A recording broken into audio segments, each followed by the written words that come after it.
In a world where modern luxury cars throw a dashboard error code over a loose gas cap or a glitchy sensor, there was an era when automotive engineers built machines to outlive their owners.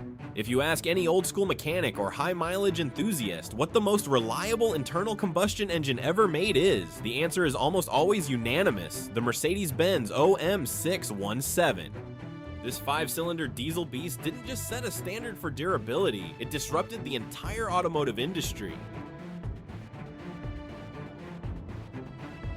In the mid-1970s, Stuttgart's engineers faced a massive problem. Cars were getting heavier, and the old 4-cylinder diesel just didn't have enough muscle, but a smooth 6-cylinder engine was simply too long to fit into the engine bays of the era.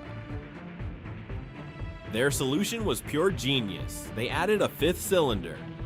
The OM617 became a masterstroke of mechanical packaging, offering the balance and smoothness of a larger engine with the legendary efficiency of their classic diesel tech. But its real secret? It was heavily understressed. It produced modest horsepower relative to its size, meaning the internal parts were never pushed to their limits. Mercedes-Benz built this engine in an era before accountants ran the car factories. They didn't care about saving weight, they cared about containing explosions. The engine block was cast from incredibly thick, heavy-duty iron. The crankshaft and connecting rods were forged steel, built to handle significantly more force than the engine could ever actually produce naturally.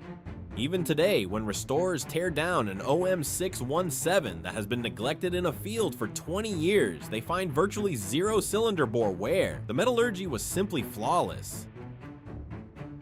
What kills modern cars isn't the metal, it's the electronics. The OM617 bypasses this entirely by relying completely on mechanical physics. It requires zero computers, sensors, or complex wiring harnesses to run. Driven by a massive heavy-duty timing chain, as long as it has compression and diesel fuel, it will run forever.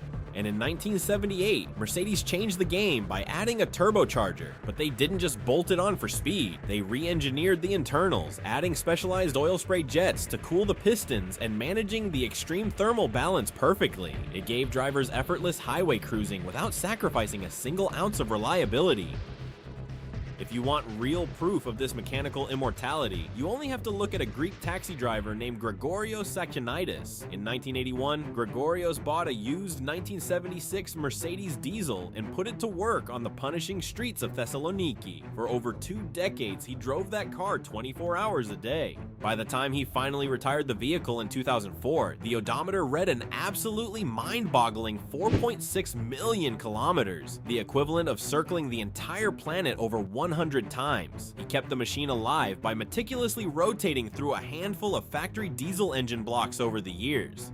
When Mercedes-Benz executives found out about this legendary marathon, they were so stunned that they gave Gregorios a brand new factory luxury car in exchange for his taxi. Today, that very same Greek taxi sits permanently inside the official Mercedes-Benz museum in Germany, a monument to a car that literally refused to die. Because these machines simply refused to break, they became the undisputed kings of European and Middle Eastern taxi fleets, easily clearing 1 million kilometers on original factory hardware. In fact, it created a bizarre business problem for Mercedes-Benz. Because the cars never wore out, owners had absolutely no reason to buy a new one. The rhythmic metallic clatter of an OM617 at idle is the sound of one of the greatest engineering projects in human history. It stands as a reminder of a golden age when cars were built for a lifetime. What's the highest mileage you've ever gotten out of a vehicle? Let me know in the comments below, and don't forget to hit subscribe for more classic mechanical history.